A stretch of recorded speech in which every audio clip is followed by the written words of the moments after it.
yourself. Hey, everybody, it's another episode of Go Flix Yourself. My name is Ben Konowitz, and with me, as always, is the George Lazenby to my Sean Connery, Bradford Oman. Hello, that's me. And then Daniel Craig to my Sean Connery, Nate Loucks. Hello, that's me. Yep. Both horrible. Oh, let's do your Sean Connery then. Winners go home and fuck the prom queen. What? That's what he said in The Rock. I'm sorry, do you have, like, mashed potatoes in your mouth? He's Scottish. That's rude. No, you don't sound Scottish. You sound drunk and full of potatoes. That was Sean Connery. No, that's Irish. Whoa! Shots fired on the Irish people. Take that, Europe. Take that, Europe. Oh, man. Also, I want you to know that was a accurate George Lazenby, if you haven't heard him in a while. Yeah, and actually, I don't know what he sounds like. So. No, just to be honest, I don't either. Bond, James Bond. I don't know why I thought of the Bond thing. I think that probably because I was watching a clip earlier on Howard Stern of like a compilation of actors that passed or were passed on other roles, and Hugh Jackman evidently came up when he was could have doing been James Bond. When he was doing the first X-Men movie, and he was going to do the second one, and then he was in talks like very early on to be James Bond, and he called up Russell Crowe evidently, and he said, got some advice, and he said, you realize you're going to be doing X-Men Bond, X-Men Bond, X-Men Bond, you're not going to be able to do anything else, and that's why he passed. So there you go. Makes sense. Little trivia. Yeah. So hey, welcome to Go Fix Yourself. How have you guys been? Ooh, I've been hot. It's been warm here in Northwest Indiana. It's unseasonably. Yeah. Too hot. And for that reason, there's a fucking cricket. Yeah, we need to announce. We got to talk about it. If you also listen to It's the driving me 10 to 1 podcast, there was a cricket throughout the entire recording that we didn't address until towards the end, which might have driven some people mad, especially we did get some loyal feedback. Listener Andy Tucholsky. We heard you and got your emails and your letters. 43 minutes and they finally addressed the cricket. We think we've figured out the problem, although there were more crickets today, but we think we've isolated the incident, and now there's a one that's very distant every now and then. So if you hear it, just imagine you're camping somewhere outside and you're hanging out with three chuckle fucks. Three chuckle fucks, and there's a roaring campfire. And Yeah. you just had a s'more. Things are very cozy. Yeah, real nice toasty hot dog. You got like half a chub going. Oh, yeah. You're getting ready to get in that sleeping bag. Yeah. Tug it. Whoa. The sleeping bag. Yeah, tug it. Yeah, tug it. Yeah, and then you masturbate. Yeah. So, exactly. no, but there is a cricket, and we're sorry. When we just said it like that, it reminded me of the episode of The Bear where it's like, can we talk about the smudge? I love forks. Anyway, let's talk about the sponsor, Brad, because of course. I heard that this one is the best one ever. I don't know who you heard that from and who specifically was talking to you about the sponsor, because that's maybe weirder than anything else you've ever said on the podcast. But let me ask you a question. People are saying this is the best sponsor ever. Let me ask you a question. I'm Sean Connery, right? Let me ask you. Ben, what's your favorite fall treat? What do you just get real excited for when the fall season comes Honestly, around? I do. I like a good s'more. I'm not going to lie to you. A good s'more? I do like a good s'more. We like s'mores. Nate, what about you? What's your favorite fall treat? What makes you feel cozy? I like a Say s'more as well. No, I don't like s'mores. I don't Whoa, like s'mores. what? Is it because of the mess? Yeah, it is. I might be autistic because I have like Just this the tactile stimulation. Yeah, of it, I do. can't I have a thing where it's like it's too messy. I can't do it. Oh, I can't. you're deal with missing it. out, buddy. No. I will say I don't enjoy having sticky marshmallow hands, but it's worth it. I feel like you do though enjoy sticky marshmallow hands. You definitely don't. enjoy sticky hands from other things, that's for sure. This is a family friendly podcast, Brad. What Since when? you know that everybody listens with their kids. You literally just talked about jacking off in a sleeping bag. I said masturbating, and Oh, that's why right. it's family friendly. Oh, okay. Gotcha. You know, She just talked about squirting the yogurt. Squirt McGurk. can I ask you guys a question real quick about the fall stuff? Real quick. Sure. Thanksgiving's going to be around the corner soon. Do you I guys hate Thanksgiving. I love Thanksgiving food. No. Yeah, okay, You're good. wrong. You're Hey, wrong. Brady Bear, this is for you. Hey, did you guys want different variations of beige? That's all that is. So it's the color that you have a problem with? It's all there's plain brown, boring. It's all Okay, terrible. then put food coloring in your mashed potatoes. Oh, then. let's put stuffing There's in orange. dry ass turkey. There's red. Okay, if your stuffing isn't moist and delicious and your turkey is dry, then your family sucks at cooking. That's that's probably what it was. White people, am I right? Nate? Totally. Listen, are you telling me that the Konowitzes aren't very well known for their cooking? The Polish Konowitzes. Maybe you guys should have Polish sausage for Thanksgiving. Honestly, we do. We make a good Polish sausage. Stuff it in your ass. Whoa! You want to stuff something on Thanksgiving? Good. What has gotten into you? Yeah. Not a Polish sausage, to tell you that. Yeah. Well, Yet. not from that angle. But I want to ask you about cranberry sauce. Do you like cranberry sauce? I think it's fine. Do you like? So I remember once when my father got married for the third time to my stepmom, and they've been married for 29 years. She's a saint, love her so much, but she wanted to impress us, and so she made this homemade cranberry sauce. Mm-hmm. I don't like homemade cranberry sauce. I need it from the can? You got to have the ribs of the can, right? And it needs to come out and Yep. No, there's something fun about that. People defend that. No, there's something fun about it, and I don't dislike it. I do prefer a homemade recipe with cranberry sauce. No. Actually, my favorite thing to do with cranberry sauce is put it on a sandwich, like a Thanksgiving sandwich with stuffing and turkey, cranberry sauce. So I'm gonna go with cranberry sauce terrible. then. That's your favorite fall treat? No, but I'm gonna go with it. Oh, okay. No, okay. It's not really a treat. That's like a side dish. What about? Can I go with pumpkin pie? Because I do love pumpkin pie. That's a great fall treat, Nate. With a decent amount of whipped cream. Yes, of course. Why would you have it otherwise? Yeah. Well, this is none of those things. So go ahead and give it another bag. Give it a try. Another open bag. It's way easier than trying to prevent you guys from looking at the package. Why is it sweaty though? Exactly. I had it on my nuts. So, listeners, we've got these pretzels that have frosting. I actually took great care to keep them cool. I held them in front of the air conditioning vent on the way here, so they wouldn't get melty. All right, I'm gonna try one right now. Would you like one? I've already had them. I knew from the second you agreed. I knew you were trouble when you walked in. Okay, all right, calm down. That's Taylor Swift, Brad. I knew that when you the way you answered Nate, it was gonna be pumpkin pie flavored. Oh, that's funny because you're wrong. It's not. It's not pumpkin pie flavored. Hold on, I'm gonna get to it. That was gonna be my guess. Was pumpkin pie? No, there's some there's some spice in this. A little bit, yeah. Is it pumpkin pie with whipped cream? No, I don't know. Cinnamon? Is it a s'more? No, it's not. I was gonna say it doesn't taste like. Oh no, that got really salty at the end. It's a pretzel. No, pretzels but have salt on it, buddy. That was weird. The first one I had though didn't do that. That's crazy. You're gonna tell me what this is? I'm gonna that's exactly what it is because this is a flavor I know and I cannot think of it. Apple cider donut. Okay, I do love a good apple cider donut. Mm-hmm. And there's a little bit of apple in there. It's a little more cinnamon. It's a little more cinnamon forward. That's the spice that I was getting. Yeah. This is a cinnamony. But there's definitely a slight apple. I did not get the apple much, but maybe if I look. I like apple cider vinegar, so that's not. Oh, it's the most disgusting thing in the whole whole world. Some people do that. Some people take it. Some for of us health. have gout. Do you really take it for gout? I mean, before I was on allopurinol, yes, I did because it does work for it. Like when you were just doing the potions, just trying to figure it out. I can't stand the smell of apple cider vinegar. Oh no, it's not. It's horrible, but it does its job. I tasted it once and I almost threw up. I mean, there are people that swear by it, it's actually good for your gut and stuff like that. So you should try. There's some microbes. This is the good content that people come to Go Fix Yourself for. Well, apple cider donut. They are Flix covered pretzels. You can find them in stores now for the fall season. It's their new flavor, and I think they're pretty good. They're not actually. I've put worse things in my mouth that you've given me. Don't we know it? I would say this: they're fine. I didn't dislike eating them, but they did not taste like apple cider donuts to me. That's fine. We have a orchard around us called Garwood's Orchard, and they have some good. Have you ever tried their apple cider?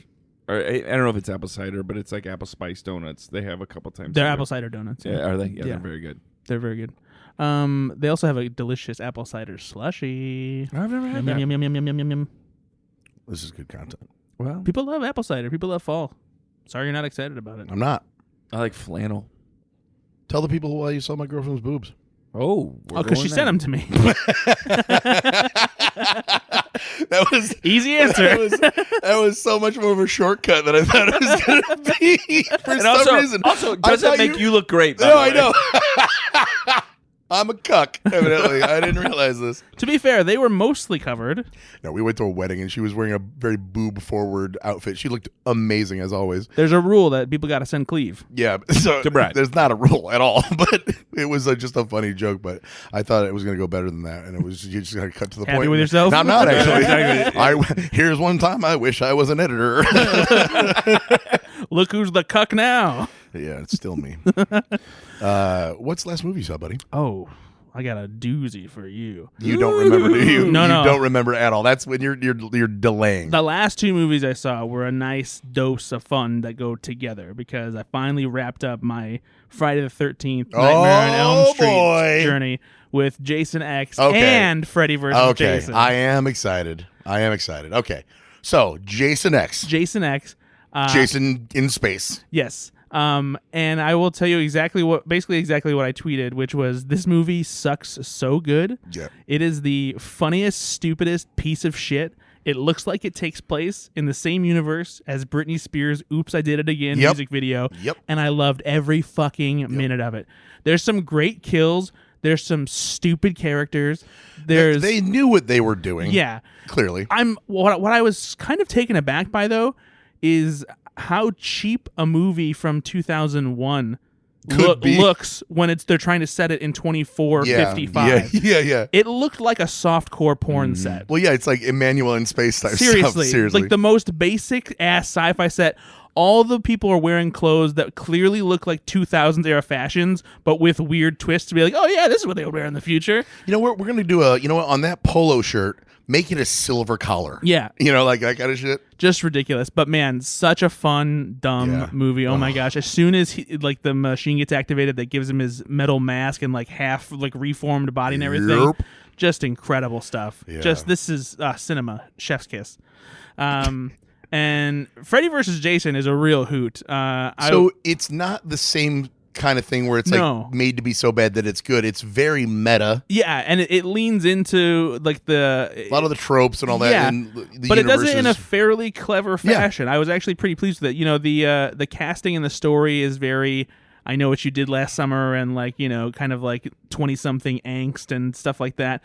But it's a lot of fun. Remember correctly, one of the quote unquote standout moments in that film is the party in the cornfield, right? And it's a slaughter fest, right? Yeah, Jason just starts tearing through it. Yeah. Don't they have Everclear that they're drinking and like somebody gets lit on fire, or Jason gets lit on fire? Jason gets lit on fire and he starts just slicing through people in the cornfield. Yeah. And I haven't seen that movie since it came out, probably, and I still remember that scene. No, there's some great stuff. The way that Freddy and Jason are at odds with each other is done well, and when they finally get to actually fight each other, it's really fun. It's a pretty much that's the culmination, right? You're waiting for that to happen. Yeah, exactly.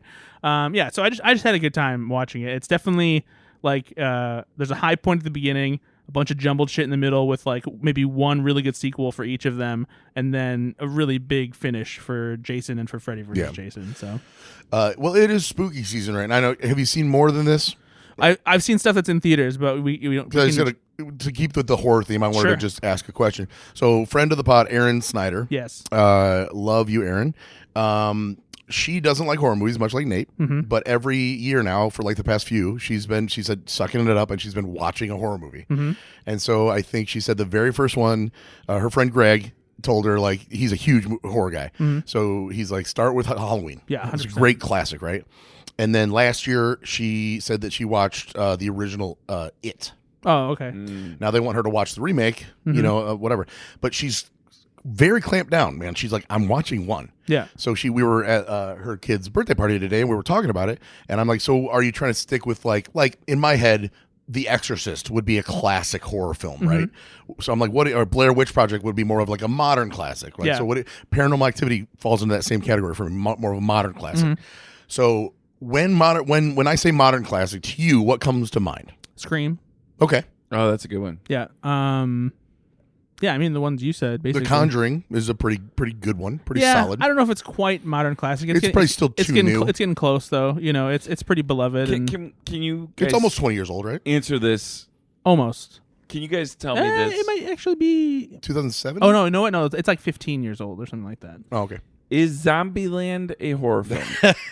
Zombieland is a horror comedy. So would that? Be I think. included? I mean, because I feel like that's. I think it's a instant comedy classic. horror. Like I know like horror comedy is a genre and it can be very comedy forward, but I really do feel like the comedy comes way before the horror in that. But I think if the premise is first and foremost based around horror, then it's a horror comedy.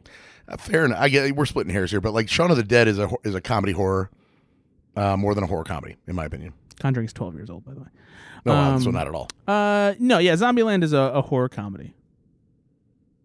Okay, fair enough. Moving on. So that is not a horror film, though. No. I mean, yeah, I wouldn't give it to her. You can't watch that, Nate, and say I watched a horror movie this year for Halloween. Yeah. You need to watch an actual horror film. Yeah, like that wouldn't count for Aaron's Like we made thing. you watch Alien. Right. Mm-hmm. So would a film like Or make you watch Ben tie his shoes. would a film like Ready or Not be a horror film? Tie his shoes. Yeah, you got the joke. That's more of that's more of psychological thriller than it is horror, but it still leans heavy into murder. So sure, Okay. So Ready or Not is a horror film. Okay. Yeah. You know, because you do. You We're get not- in like so. Like again, the original. That leans more into thriller territory, though. That's what I said. You were still No, you but were still sucking your own dick over the joke that No, didn't no, land. And I said psychological thriller, but it still is technically a horror film. And then you weren't listening. let's be clear. The joke landed with everybody. But it's Did you really not hear me say psychological thriller? no, I did. But that's why I'm saying those. I think it's more thriller than horror. Exactly, but technically it still would be a horror film. So let me give you a list of these are comedy horror films, right? That are on the list of comedy horror films Wikipedia. And tell me if you agree with all of these. Y2K, obviously comedy horror, right? Would you say that? Just read them. We'll say yes or no. Okay, Abigail. Yes. Yes. Scream 6. All the screams are going to be. I would never call the Scream movies horror comedies. I think that they're horror movies that have moments that are funny in them. So you disagree? Yeah. I think that those are more straight up what they were trying to be horror films. Willy's Wonderland. That's actually more of that's- just a weird movie. Yeah. I don't even know if that's all. Yeah, I mean, technically, sure, it's a horror movie. It's definitely a horror movie. I just don't know if it's that funny. Oh, yeah. Sorry. I apologize. I forgot what we're doing. No, that's a horror movie. That's not a horror comedy, in my opinion. Okay, Ghostbusters Afterlife. That's a comedy. Yeah, that's a comedy more than it is a horror movie. Okay, Freaky. That's evenly both. Yeah. Yeah. Okay, Love and Monsters. I love Love and Oh, Monsters. that's a great film. I don't think that's horror. That's a romance comedy. That's a sci-fi comedy Yeah. too. And then you get into like the Zombielands and the Ready or Nots, Little Monsters. But I think let me go to some like in the. To be clear, we're talking about Little Monsters, the one with Lupita Nyong'o and Josh Gad, not the one with Fred Savage and That one Howie freak- Mandel. Did that one freak still you out? Still horror comedy to me. That's a horror That is movie all day complete long. horror. But they have like Halloween Resurrection as a horror comedy. No, That's just a bad movie. Yeah, that's just you're laughing at 'cause that it's you're awful. laughing at it. That's like Jason X is a horror comedy. right. Okay, Scream 3 they have as a horror comedy. Scream 3 is probably the most It's the comedy closest- forward. Yeah. 'cause it's so meta. yeah. Okay, controversial. They have as under a horror comedy American Psycho. No, that is technically a horror Dark. comedy because it is Super meant. dark. Yeah, it's meant to be a very dark comedy. So they have all the Scream films there, but you don't think they're Who actually is a horror this? comedy. This Just is Wikipedia. Wikipedia based Oh, on okay. like this is how they're identifying these films. You know, I mean, you it's, can listen. You're going to be able to categorize as any way you want. Yeah. You know, this is not a definitive list whatsoever. Okay, what about a film like Leprechaun? That's just a horror movie that is that's funny. Yeah, funny because it's weird. But how is that? Okay, if it's funny, No, it's funny because it's bad and weird. Right. okay, but you don't think They meant it to be a horror no film. intentional Well, comedy. in no, I Leprechaun. think there's some intentional comedy in the Leprechaun movies, especially as they go on. But it's No, as they but- go on, sure. But when they made the one with Jennifer Aniston Yeah, was meant to be a horror film. yeah, Army of Darkness. that's meant to be funny. Yeah. That was written as. Freddy's Dead: The Final Nightmare. That's one where They like started, later on, right? They started getting into it. they all have a little bit of dark humor in them because Freddy, the way he taunts people, but like there's nothing that's particularly super funny about Freddy's Dead. It's just also bad. Nightmare on Elm Street is one of those that I think they realized what the character could become, and then they leaned in. Yeah, And honestly, kind of like Thor, right? They said it. Thor, Chris Hemsworth's Thor is a action hero, and then they're like, oh, he's got some comedy chops. Let's push him towards comedy. yeah. Same thing with instead of just making it a horror film. Oh, let's push it as this guy's really creepy. Yeah, but over the top, and we're going to push the funny angle here. It's no exaggeration in Rick and Morty when they have Scary Terry. Exactly. And he's like, I'm coming for you, bitch, because Freddy Krueger does call people bitch. Exactly. At least twice in a movie. Would you say Arachnophobia is a horror comedy? No, it has its funny moments, but it's not like I won't laugh out loud in Arachnophobia until John Goodman shows up. I think that's more American Psycho territory, where it's like meant to be. No, that's a totally different tone. Meaning like that it's more of a dark comedy. It's not though. There's No? it's not Arachnophobia. No. What about Gremlins? Gremlins is definitely a horror comedy. Okay, see, here's the thing, though. Is Gremlins, I think, legitimately has some scary parts to it. So though. I watched Gremlins with the boys Were they last scared year at all? when they were 7 and 10, and we had to pause it a couple times just to be like, "That's a puppet," because we watched Gremlins 2. That's a straight up comedy. crazy movie. Gremlins 2 is so fun. It is, but the spider Gremlin scared Terrifying. the boys. It's bad. pretty scary. It's looking. honestly pretty scary. Yeah. looking. I just feel like the horror comedy thing is really hard to define because there are if you're saying like this is a 50-50 thing, there are some that go 70-30. There's So what is it? Tucker and Dale versus Evil. Mm-hmm. That's a horror comedy. Yeah. Cabin in the Woods is a horror movie that's meta and it has some funny moments in it. Yeah, I would say Cabin in the Woods is more satirical than it is. See, exactly. Yeah. And I thought the same about Arachnophobia, like a little satirical. They have the Cabin in the Woods listed as a horror comedy. No, there's funny things in it. Maybe I need to rewatch Arachnophobia then. I think you should, because there are a couple things in it that are funny, especially John Goodman's character when he. So do you think that then am I wrong in saying that Arachnophobia is then more kind of like a rubber or No, Teeth? I don't think so. I think Teeth plays things pretty earnestly, honestly, and Arachnophobia does for the most part. That's what I'm saying. Like, are they more kindred? Yeah, I mean, is rubbers rubber's just a tire that kills people. Like, Yeah. it just keeps rolling and killing people, right? But the concept itself is kind of inherently funny. Yeah, and that one's a little bit more out there. I guess Teeth maybe is the more Yeah. straightforward version. Are there any horror comedies that you think are legitimately scary? Yes. Which ones? I can't think of them off the top of my head. Yeah, that's what I'm but saying. Like, I think that they have scary moments. Yeah, but that's what I mean, I would never call like the whole say, "Ooh, this is a scary movie." You know? Okay. I see what you're saying. Yeah. No, there are definitely moments in horror comedies where they get you. Yeah. You know. Mm-hmm. Okay. Yeah, that's it. It's really interesting. The horror comedy genre is really interesting because again, there are parts of. I guess maybe horror comedies lean more suspenseful than they lean scary to me. Sure. Zombieland can be suspenseful at times, right? Because it's zombies and these kind of things. But it is more comedy. But I don't know if there's any horror comedy that is super, super scary. So for Aaron Snyder, what do you think she should watch this year? Scream. The one movie. Really, Scream? Yeah. She's never watched Scream? No, I'm telling you, she's never watched any. So she watched the original Halloween and she watched, what did I say? Whatever I also already said. But yeah, so Scream would be the movie. Yeah, Scream. All right, fair enough. It movies is what you said. I think she should watch miniseries. Scream. Was it a miniseries back then? Or was it just a really long movie, TV movie? The original one was a TV movie. But it was like 3.5 hours, right? Something like that. Yeah. All right. What What else you watch? Well, I saw One Battle After Another, which is the latest movie from Paul Thomas Anderson, who has directed things like There Will Be Blood and Boogie Nights and The Master. And For good things. It's phenomenal. Is it really? It is absolutely one of the best movies of the year because it's Paul Thomas Anderson. Oh yeah, this is for our listeners. This is the new one with Leonardo DiCaprio. Right? Yeah, I was going to get to that in just a second. But again, though, I had not heard this film until you said that. But we actually reviewed this trailer, I think. Right? So you did hear about it before I mentioned but it. the Is that name what you're did saying? not sound familiar. But Gotcha.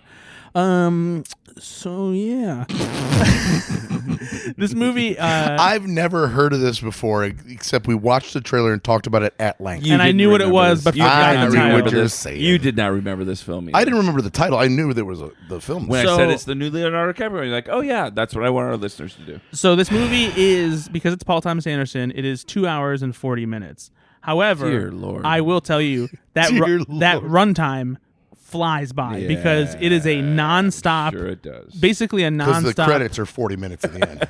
It's basically a nonstop chase for the most part. Like if you think Uncut Gems is suspenseful and like keeps you like on edge, this movie does the exact same thing. Is it that stressful? It is. Yeah, there's stressful times, but it's also No. Is it that like Uncut Gems stressful? No. That was. I will not watch this film then because it was so horribly stressful. No, it's not as stressful in the same way. It is. It's stressful and like it's suspenseful and like it's intense and like it keeps moving at a very propulsive speed, and so like it's just it's different. It's not like Uncut Gems. I think you'll appreciate it. It kind of has the same energy as like a Mad Max Fury Road. This is like like maybe you could say Paul Thomas Anderson's Mad Max Fury Road in a way.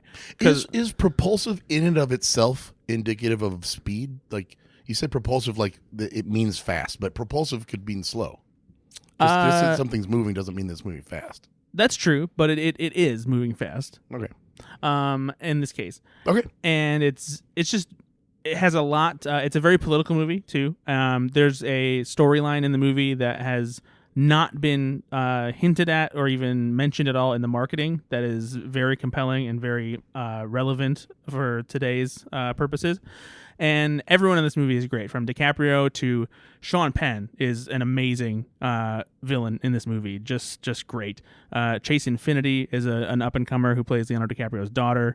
You have Tiana Taylor, who's one of the other main characters as well. And it's just a fantastic movie all around. It really is one of the best movies of the year. And like, it's darkly funny as well in the way that many Paul Thomas Anderson movies are. He just knows how to combine like unsettling laughs and like just, serious but funny dark comedy with, these very compelling storylines. And it's just there's an actor in there that played Sandy Irvine. Yeah, his name's James Downey, and there's a reason, and I actually wrote an article on Slash Film about his role in this movie because it's kind of a fascinating role for someone like him, considering what he wrote at SNL, what his like political slant is, and the kind of character he plays in the movie. And I won't say what it is or anything like that. Ooh, fancy. So, yeah. Right. But yeah, see one battle after another.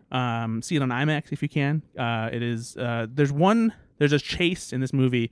The way it's shot is, I've never seen a chase shot like this. The way it uses a long lens and the setting of the chase perfectly to create this rising tension and like that keeps like rising and releasing, and it's really impressive.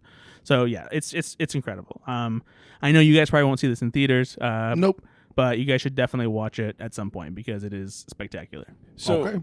Can I ask you, because you're the film guy here? Yeah. But like, no good. I gotta ask him a question real quick. I'm listening. No. He's not talking to you.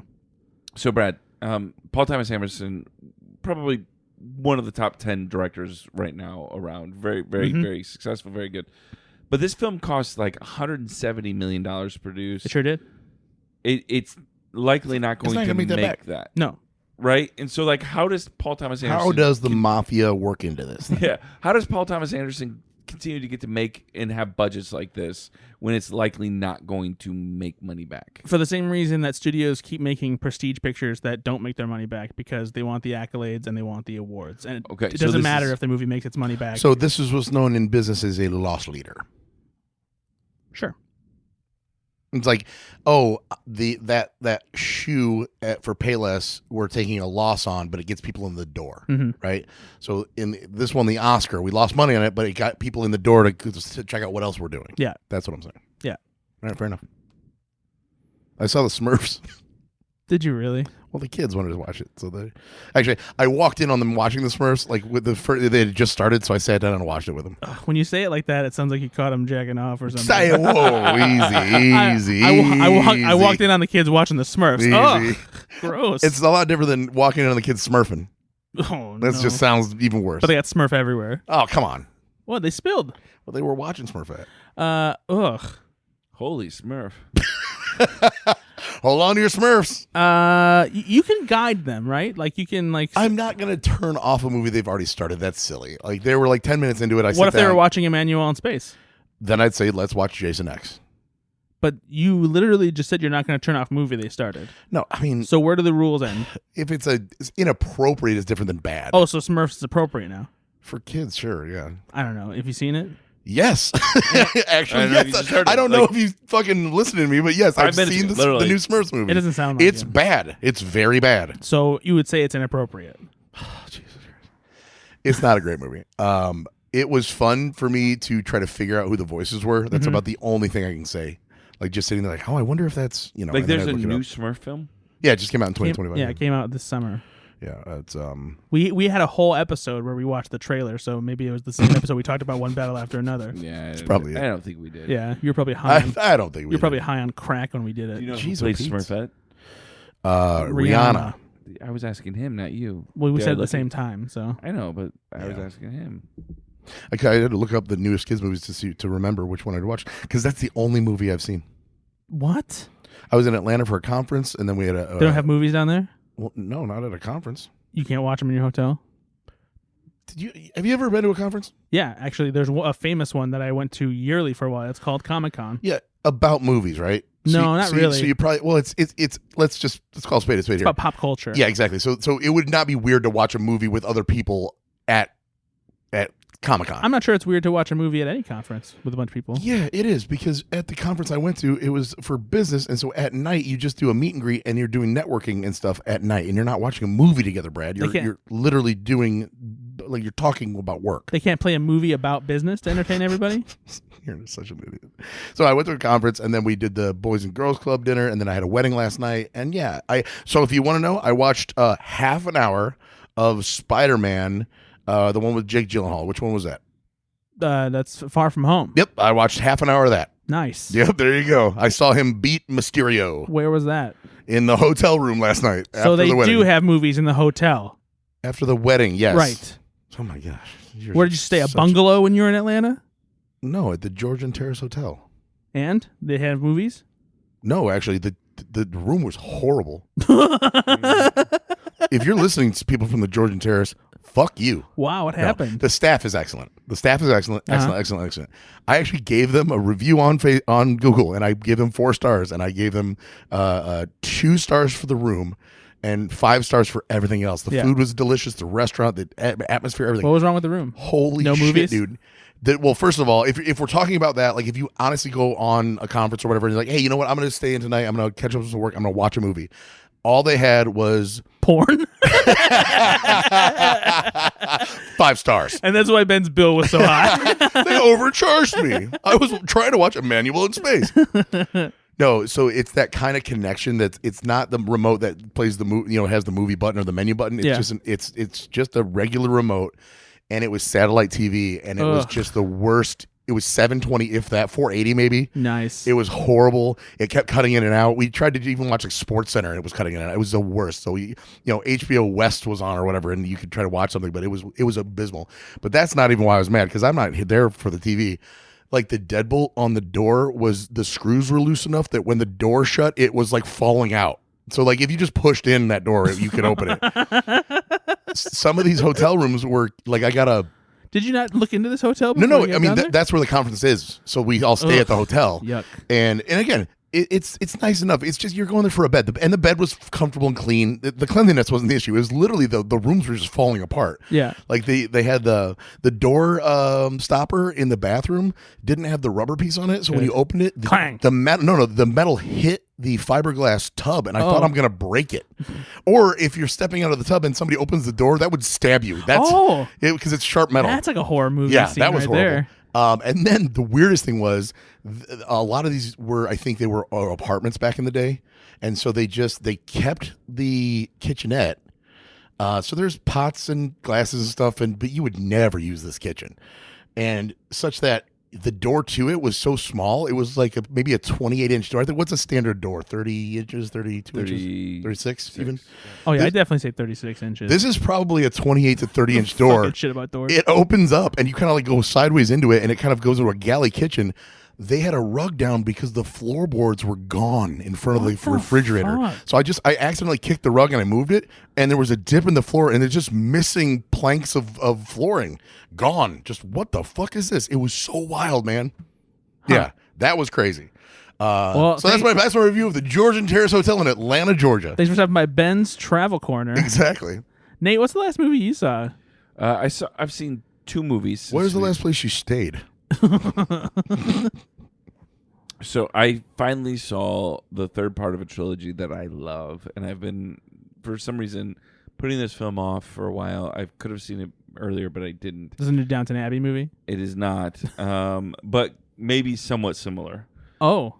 So the first 2... It better be something like Dunstan checks in. The famous trilogy. It is. Dunstan checks in, checks out, checks on himself. Actually, combined. Fucking hate you. So dumb. The third movie is called Dunstan Checks on Himself. It's very mental health positive. It's literally an orangutan that is like checking on himself, checking in with himself, making sure things are okay. He goes to an orangutan therapist. And he goes, "Sir, I think you're bananas." Okay, you ruined it. We're having fun. I was honestly, I'm having a good time right now. All right, Nate, what's the movie?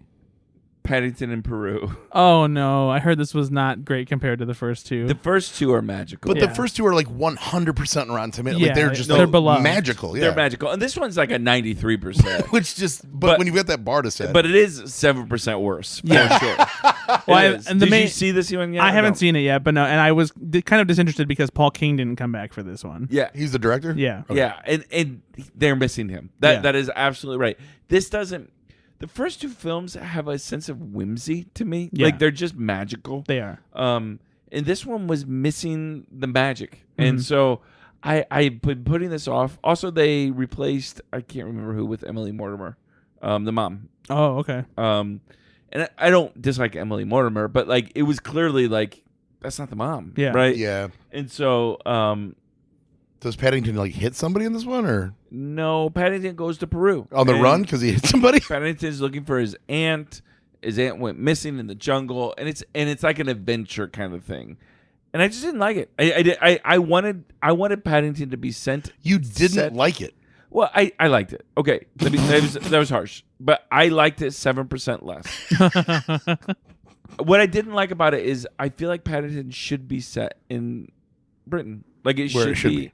Like, in London, in foggy London town. And so this is set in Peru. It's very much an adventure where they're using the hijinks of Paddington, but it just didn't capture the whimsy that I wanted. Yeah. And so I finally watched it because I'm like, dude, it's Paddington. Yeah. It's got to be fun. I don't know. Did you watch it with the kids? Sure. No, he didn't. If you only saw this one and you never saw the other two, you'd think this is a good movie, though. It is not a bad film. Yeah. It's just when you compare it to the first two films, as you say, I genuinely think the first two films are perfect films. They're great My films. friend Cole Varga, who is not a listener of this show, he always had said in college that if the first two Godfathers didn't exist, Godfather 3, people would think is a pretty damn good movie. But because 1 and 2 exist, Godfather 3 is always shit on. Yeah, that's probably accurate. And so I wonder if for you, if Paddington in Peru would be pretty damn good for you and you wouldn't be let down at all, right? But it just didn't have the heart, I think, as much as there was heartfelt moments, but it didn't capture, like, the family didn't seem as connected. This was the first Paddington that the third one was the first one. I'm like, oh, they're just trying to make money now, but it didn't make money. Like it didn't do all that well. The budget was ridiculous on this one. It was 75 to 90 million. Well, they used a real bear for this one. All the other budgets were like 40 million. That bear hit people. Yeah. Hard. This one didn't even make 200 million. So well, we were at the Georgian Terrace Hotel, and they had a bear in the lobby. We were watching Sorority Tales 3, and man, without Gianna Michaels, it just falls apart. That's gonna be a deep cut for a couple of pervs out there. Here you go. You know who that is, Nate? No, I have no idea. I do. Boy, do I know who that is. Brad's got two big reasons he knows who that is. Good God. Put all those reasons into an old T-shirt. Okay. Oh, no. I knew I shouldn't have brought this up. I knew I shouldn't have gone for that joke. But now you've outed yourself because you know who that is, too. Oh, there's some marmalade in my shorts. This is the dumbest thing we've ever done. I saw one other film, but it was a rewatch for me. This was the film I was assigned. Shorties? Two? No, this is watching for the first time with my son, Finn.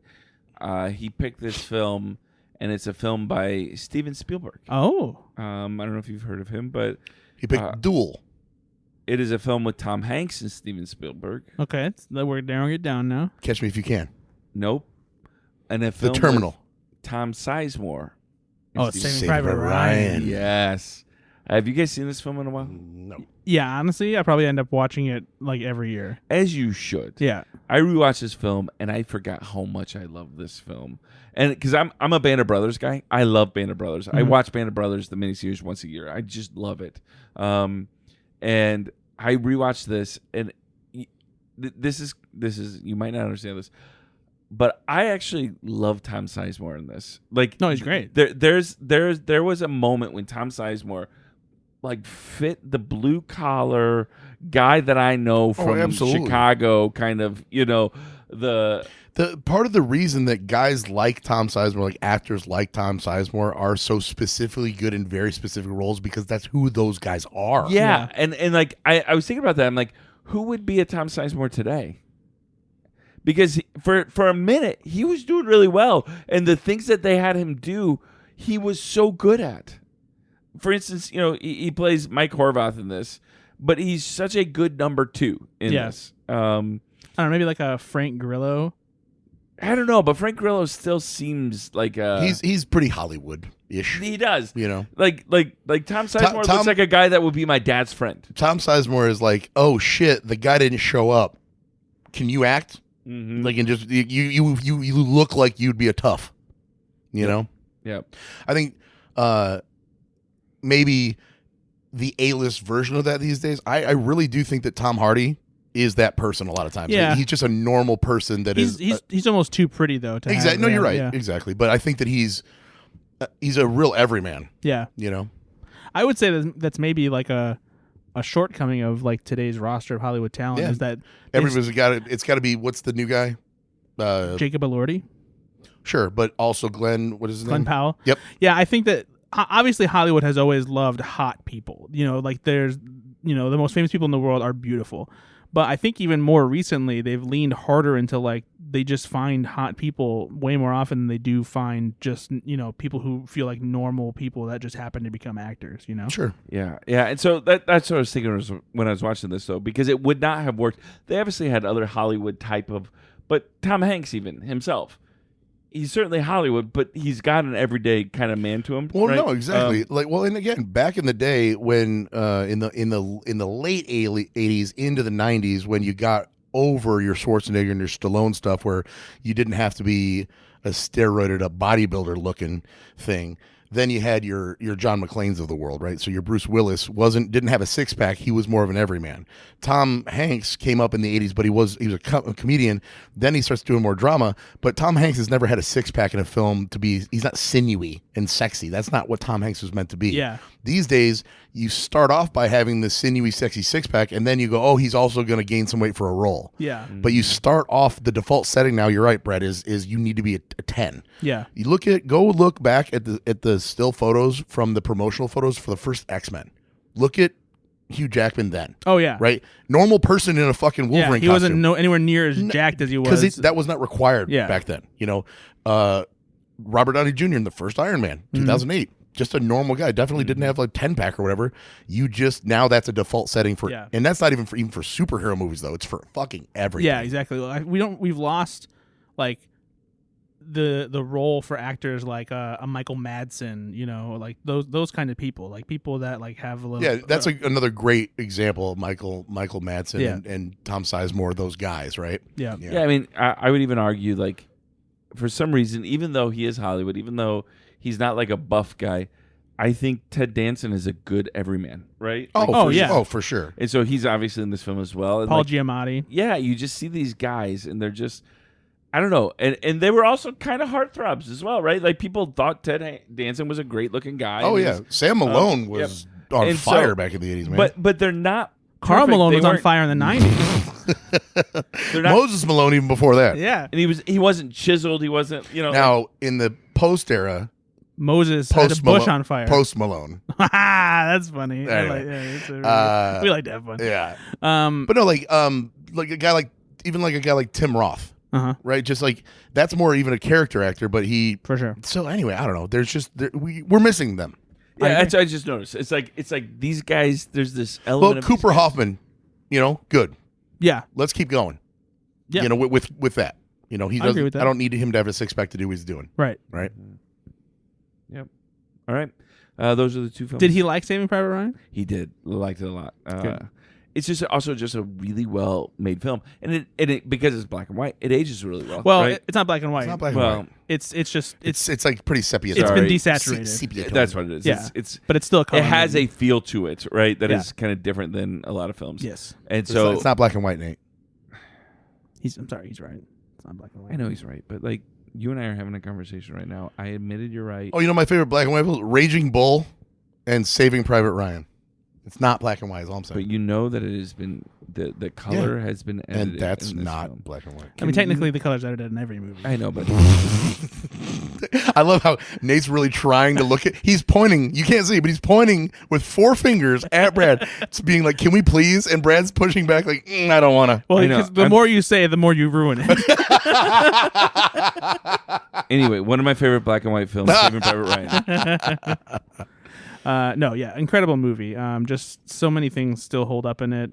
Great ensemble cast. Incredible cinematography. Just a tough, one of the best war movies ever made. Yeah, for sure. You guys see? Faux show. You guys see anything else? No. Nothing. No. Wow. Oh, why? Sad. I've watched the Bears play. I've watched Notre Dame play. I've watched a lot of sports ball. Waste your fucking time. Oh my God! People can have hobbies, buddy. Oh, here come the Irish. Oh, here come the Bears. What is up with you and the Irish this episode? You were just all. He over brought them. it up. No, you brought it up way earlier. The potatoes and all this. All I'm saying is another potato famine. You're welcome. Oh my God! Take that, Europe. I think it's time for a little trailer discussion. Ben, what do you think? You wanna bring us into the trailer discussion area of the podcast?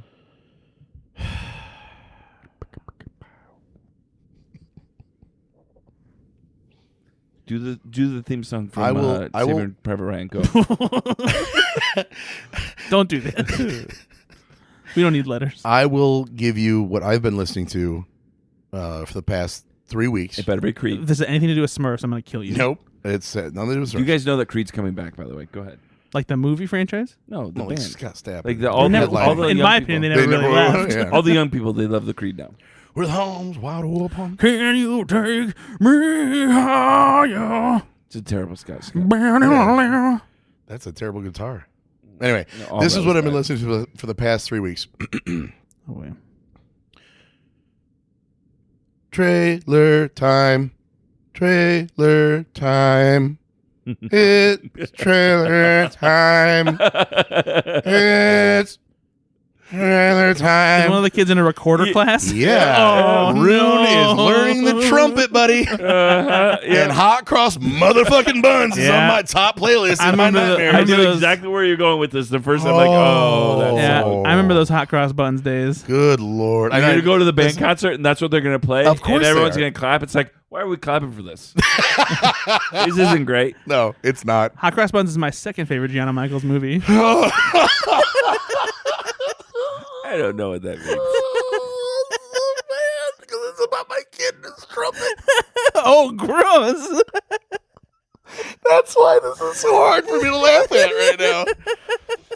Oh, but yeah, no, it's a lot of and then it's a lot of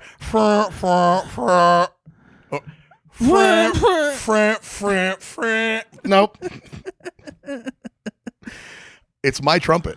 Is it really? Yeah, we found my trumpet and got it back to him, and it's You cleaned it, right? Nope. Well, A lot of 1994 spit in that spit valve still. yeah, it's not all. No, we watched some trailers. We watched the trailers for a couple of movies, Smurfs. And Oh no, one battle after another. No, first of all, we watched a trailer for a new, maybe it's a horror comedy called Anaconda, coming later this year. It looks like a comedy horror. Yeah, this is basically the Piranha 3D approach to Anaconda. I don't even know if it's that though, because it doesn't look like it's not a B movie whatsoever. No, but it's a straight up comedic approach to Piranha. Oh, okay, that's what you're saying. Yeah. I understood. Okay. Yeah, never mind. I thought you meant like the level of which the film is being made. I'm like, No. this is. I mean, Paul Rudd's an A-lister. No. and Matt was an Well, A-lister. to be fair though, Piranha 3D, I mean, they had like good talent in it, and they did try to make it like a proper movie, but it leaned into the B movie thing while also being funny about it. You know, fair. I guess I see where you're going, but Yeah. this just looks like a straight up comedy, and there's a horror element to it. Yeah, if you think Anaconda's scary, I guess. I mean, the first one was supposed to be like the one with J-Lo was supposed to be a kind of a horror thriller, right? Right, of course. And so this is taking a more meta approach to it, where they're trying to make an Anaconda remake. So the premise of the movie is they were kids when they made their own version of Anaconda. Yeah. And they, as adults now, really want to do it, and they're going to need about $2 million, and they can't get the money. Yeah. So they decided to do it indie style. Yeah, And then they in the actually jungle go to with the jungle real to do it. snakes and So it looks. I'm like, I told the guys when we're watching this, nobody's asking for this, but I'm still on board for it. it looks fun. It's Nate, fine. Nate, what do you think? Okay, I have a couple questions here. Would you prefer this film instead of Jack Black to have Nicolas Cage in it? Maybe. I think that Jack Black replaced Nicolas Cage in this, Oh, he did. according to IMDb. So I think it's a better movie with Jack Black in it, because I think that it's a weirder movie with Nicolas Cage. But It's probably more interesting with Nicolas Cage. and I'm not sure that movie would know what it wants to be more than anything, because Yeah. just like Willy's Wonderland, the kind of Yeah. he likes to sign up these really weird things Yeah. lately. Anyway, so are you gonna get what's the incredibly talented? How do you say that one with Pedro Pascal? What? Nicolas Cage? Oh yeah. The Unbearable Weight of. Massive Talent. Yeah. So I don't know if you're gonna get that. Right. Which is a silly meta version that's awesome, or if you're going to get something like Wicker Man, or some other just insanity, Mandy, or weird stuff, or the color and the hue, or whatever. What was that one? Color of Space. Whew, that was Yeah. a tough one to get It's a through. wild one. Yeah. So anyway, I think it's probably a safer, funnier movie. Clearly, better movie probably. But I think that I would like to see Steve Zahn and Paul Rudd and Jack Black and Nicolas Cage. That would have been great. Yeah. So it's interesting that you brought up the unbearable weight of massive talent, because Kevin Etten is the guy that wrote that film. He also wrote this film. There you go. Oh well, And so- then I rescind. It probably would have been pretty good with Nicolas Cage in it. He also wrote Beverly Hills Cop Axel F. I like that a lot. And did a lot of That was better than I thought it was going to be. wrote quite a few Scrubs I like Axel episodes. F, yeah. And so Workaholics. So I'm actually very excited about this film. It doesn't seem like a film that like I'm gonna need to see in the theater, maybe, but I would. If Brad's like, we got to see this film in the theater, or I'm not gonna be friends with you, I'd go see it in the theater. Well, I'm But gonna start doing that more often then. I don't know if I will, but I am excited about seeing Hey, this. what was the movie that just came out with Pete Davidson and Riff Raff. Nope. Pete Davidson and Eddie Murphy, the heist movie. Oh, The Pickup. Did I tell you I saw that? No, I don't think you brought that I don't up. think you did. I talked about it, but I don't think you did. I watched it. Okay. Yeah, there's one, buddy. I found another one for you there. It's I watched it. it's pretty good. It's pretty good. Yeah. Not great. Better than I thought it would be. Still not great. Is it funny? It's funny, and it is Pete Davidson and Eddie Murphy being funny. That's why it's funny. I didn't love the romantic angle as much. I didn't mind it. I just wish that the story kind of went in a different direction. Did you like Andrew Dice Clay though? Actually, yeah. Yeah, he actually was a pretty good partner. Yeah, they didn't overuse him. Yeah. It was pretty much the right amount of Andrew Dice Clay. Yeah. Yeah, pretty good. We also watched another trailer for a different kind of movie. I forgot already. Is it? The Mandalorian and Oh, Grogu. Yeah, it's a TV show. Yeah, this is the first movie adaptation for the Mandalorian TV series coming to the big screen. A big old movie forged in IMAX, as they're saying. Did anybody think that the puppet of Grogu was a little more stilted than even normal? No, that's how it always is. That's kind of part of the appeal, is that the puppet feels like a practical effect, and like I remember watching The Mandalorian, the show, obviously, and it just seemed like it was slightly more the puppet or whatever does move a little more smoothly. I think this was like a lot more stilted. I don't know. No, it's Okay. definitely the All right, same. fair Yeah, enough. same quaint puppet approach, and I say quaint in a very general sense, because it's not a quaint puppet. It's a very complex, impressive of puppet course. to pull off what they do, especially when they have to build sets around him and stuff Yeah. to make it look like he's actually walking. Is the Mandalorian the most successful of the Star Wars shows? Yeah, by not even close. Is that right? Not, Okay, not yeah. even close. Yeah, Okay, yeah. Andor got critical reception. yeah. Andor is. Yeah, I hear a lot of people love Andor. Yeah, but the Mandalorian is definitely like the most popular and like the biggest series. They also have a product to make money off of, right? Grogu, right? No, it hasn't made any money. Well, and again, it's one of those back when The Mandalorian first came out.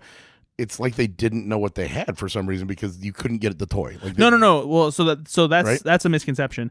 They definitely knew what they had, but the problem is they wanted to keep Grogu a secret, and so they didn't have any toys out. I take that back. We had this conversation previously. You're right. I'm wrong. Yeah. So once the secret was out, then like they right away. For Christmas, my mom wanted one, so I went on Etsy and paid like $100 for a knockoff version just for the time being. And that's how you guys got a Mogwai. It's true. It's true. We did feed him after midnight. It turned bad. So you guys aren't as big into Star Wars, I still went out of my way to watch the Mandalorian show, though. Yeah, I watched. You're not caught up on that. I watched the first season. I watched 2 of the 3 seasons. Okay. I think it's 3. Does it continue to be good? Yeah, it's it starts to get more entwined in other Star Wars lore because it ties into the Ahsoka series and references things that were in the Clone Wars animated series and stuff like that. It starts to become Dave Filoni's toy box. Dave Filoni is the executive producer and co-creator of the Clone Wars animated series, and so he brings a lot of his characters he created for Star Wars and stuff into it and everything. But it's still very entertaining. This I like the look of this. I think it has a classic sci-fi adventure feel in a bit more of a cheese factor way than I think any of the Star Wars movies did. But I like that approach to it. It kind of feels like a 50s, sci-fi novelty in that way. I still think it looks like an expensive TV movie because of how they're utilizing the characters and whatnot. And I'm not sure it can really break out of its TV shell, that it's in. And maybe that is, it's a good thing for TV that I watched that trailer now and I thought, okay, this looks like the show. Yeah. Right? That's how far TV has come. But then also, it's not enough maybe to be like, oh, go see that. Yeah, why are we going to theaters? I can go see that on TV. We have The Mandalorian at home. Yeah, no, exactly. And that's the first time where you're really seeing that, right? Yeah. Where it's like, we technically do, right? Yeah. So there's a reason why I like this, though, and why I'm excited about it, is Jon Favreau wrote and directed this with Dave Filoni. And Favreau hasn't directed a film because he's been doing, a lot of He's been executive producing The Mandalorian. It's 7 years. And so... Whoa, I didn't know that. Yeah, I'm excited to see him back. He... That is actually enough for me to see this maybe in the theater then. Like, because I love Jon Favreau. I do too. I mean, you might not... Do you want to go to the theater to see this with me? Yeah, we should do it together. Okay, let's not tell Brett. We won't. He's going to see it at a press screening in Philadelphia 4 weeks early anyway. Why would I go to Philadelphia? Because you fly everywhere. You fly everywhere. Would you? Why would you? You're always gone. You're staying at the Georgian Terrace Hotel in Atlanta. I haven't flown anywhere in a long time, actually. It makes me sad. That's what you sound like. Yeah, you know what? Actually, there was recently a set visit to Ahsoka Season 2 in London that we didn't get invited to, and it fucking pissed me off. Whoa. Like all the other sites got invited? No, actually, that's what's even more annoying. It's the only one. It makes it less and more annoying is that only 4 outlets were there, and we definitely get more traffic than one of them, and the other 3 can fucking jog Whoa. on. But yeah, so that was pretty frustrating. It's okay. Whoa, it's okay, buddy. It's okay. Hey, breathe. It's going to be okay. I've been waiting a long time to get onto the set of a Star Wars project, and if it doesn't happen, I'm gonna kill myself. Okay, well that's why you're not being invited, because they think you're gonna do weird shit. No, you're like, he's a little too much for us. Yeah, exactly. You're too passionate. That's the thing I hear about you a lot is from the Star Wars people. That's why they say you're a lot. I'm gonna put a bullet in my nuts. See, exactly. Yeah, that's what they keep on saying. You're a lot. You're gonna get invited with that kind of attitude. I'm gonna stab it with a lightsaber in my nuts. See, this is what's going on. But they listen to this podcast. Okay, like this is a big deal for them. Kathleen Kennedy is a friend. Personal friend. No, Robert Kennedy is a friend. You know, we were talking about Tom Hanks earlier and how, I know that we don't talk politics on the show. We don't really need to get anything.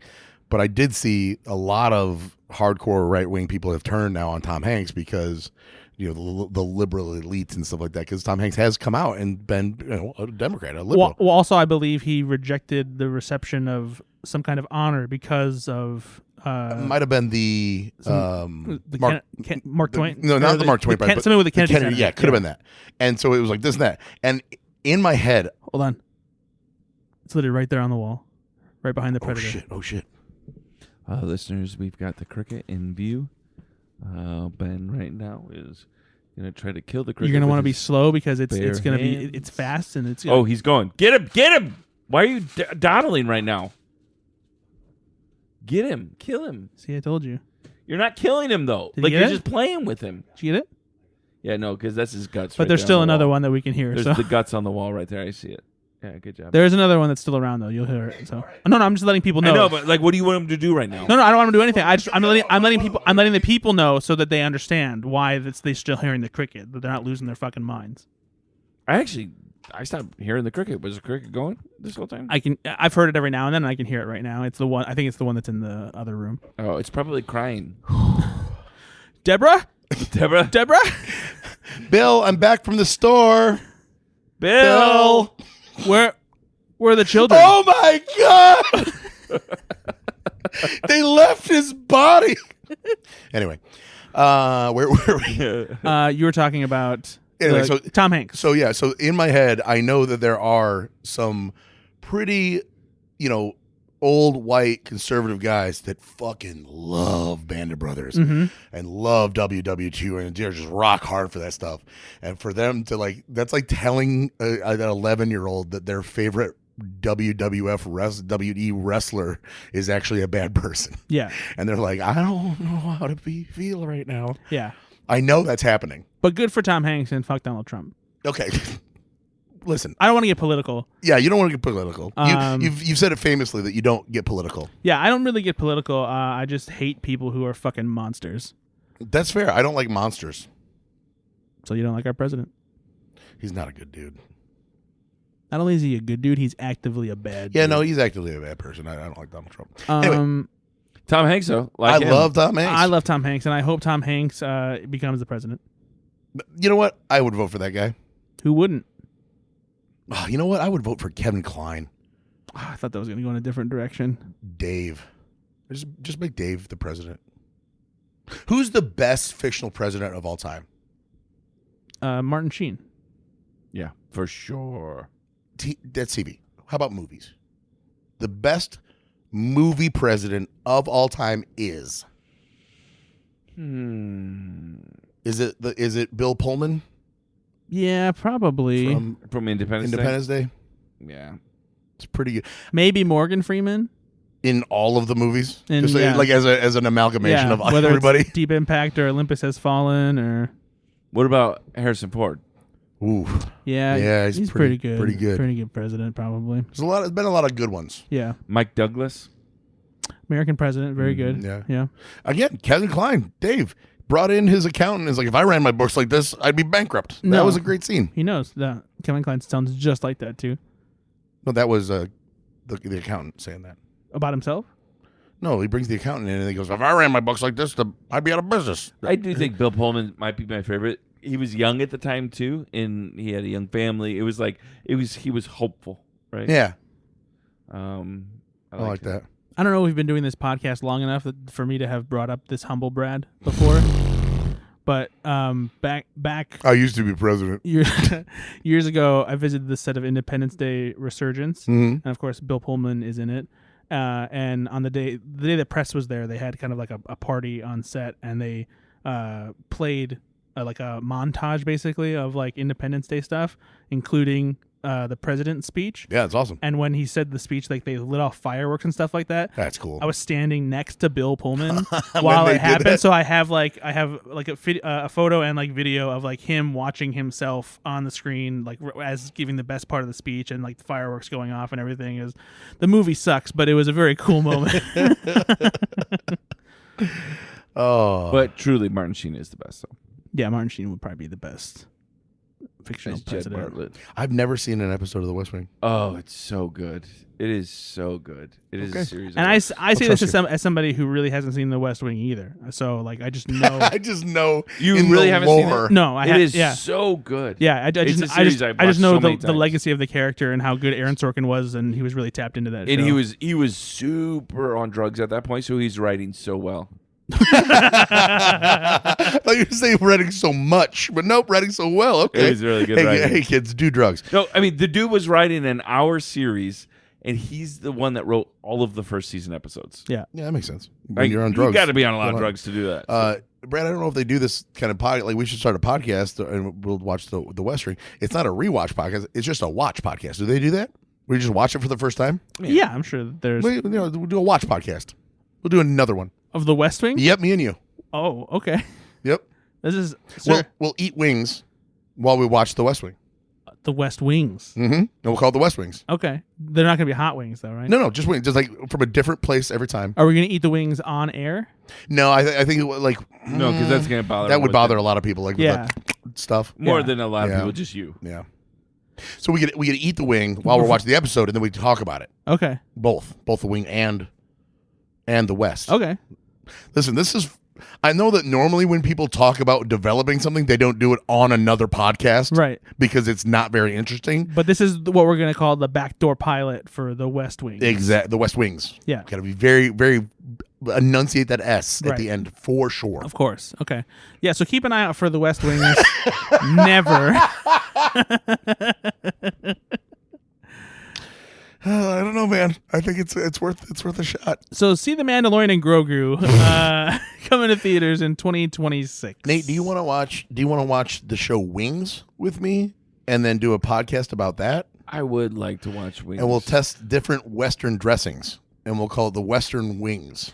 Or we can call it Hot Wings, and we can watch it nude.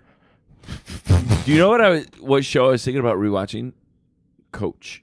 Did you guys ever watch Coach? I grew up on that show. I remember my mom and dad watched it every time it was on. I've seen probably 90% of those episodes. I remember seeing it on TV a lot, but I don't actively remember like episodes like that. I remember the characters, and I remember Dauber. I just remember Dauber. Yeah, I very Who voices? Same guy voices Patrick Starr. Oh, that's right. Yeah, That's Dauber. But I remember very vividly the Office set from Coach, but like I could never tell you anything about another another everyday guy, Craig T. Nelson. Oh, absolutely. Yep. Yeah. Mr. Also, Incredible. Yeah. Also weirdly, crazily conservative. Is he really? No, Craig T. Nelson wouldn't do that to me. Look it up. America's Dad. It's something you would make up though. He's not as bad as like Tim Allen, I don't think, but it's not great. That's a bummer. He seems like such a nice man. I don't know. Maybe I'm making that up. You son of a bitch! You don't know. I don't. Hey, he did in 2008 endorse John McCain. Yeah, but I know. That's a long. Yeah, it's a long way off from being a conservative today. I was gonna say back then I was like, "Fuck that guy," and now we're like, "Actually, that's not so bad." Yeah, go ahead and I bring mean, back that's John the last McCain. person he's endorsed, so I mean, he might be a little So maybe conservative. he's okay. Yeah. All right, maybe All right. things have changed since then. Who knows? Yeah. Who knows? Okay. I was a big Ross Perot guy, so what do I know? All right. Well, keep an eye out for our West Wing and Coach podcasts. Yep, coming out. Western Wings. Yeah. Let's end the show. Oh, you want to do that? Yeah, I'm done. I mean, this is the ready last to go to episode. bed. We've got 2 new podcasts coming out. We got to end one. Speaking of which, actually, we do want to give a heads up to listeners. Our schedule is going to be more haphazard, I guess, than usual, but also kind of just as haphazard as it normally is. I was going to say, it's not going to be any different Because- except they're going to know it's coming. Yeah, so because of schedules and how hard it is to kind of get us all three in the same place, kind of similar to getting the Arrested Development cast together. We're just all very busy with different movies and TV shows. Although not at all successful like them. Nothing like that. But because we can't, it's hard to record Go Flix Yourself and our SNL podcast in the same day to get episodes out when SNL is happening. And since Saturday Night Live returns on October 4th, we're not going to be doing Go Flix Yourself during the weeks that there are new SNL episodes. So we're going to be gone for 3 weeks because they're starting off that season with 3 episodes in a row. So you won't get anything for us for the first part of October, but we'll be back towards the end for Halloween. And I think just so to make sure that we're doing something fun with that time, we'll do Halloween horror assignments for the next Go Flix Yourself episode. And there's a chance that we have time and we pop one in. We're not saying never, but for now, that is the plan. Yeah, so if there's a new episode of SNL, don't expect an episode of Go Flix Yourself. And if there is an episode of Go Flix Yourself during a week there's SNL, then you got a treat. Yeah, trick or treat. Trick or treat, bitch. Ooh. Oh, you Freddy do Krueger. okay. No, it's like I thought that was Paddington. No. That's why the third one did not do so well. He got really Paddington vulgar. started calling He got really everybody vulgar. bitch. Got a meth addiction. It was really weird. It was really weird. Yeah. Also, you know what else is weird is Gianna Michaels in Peru. I know Nate's not going to look that up because he honestly understands the subtext here, so he won't look it up. I don't know. I don't think he will. He might be No, curious. I don't think he Not will. looking He it doesn't up. want that stain on his internet history. Hey, Nate, look it up. Bye, everybody. Bye.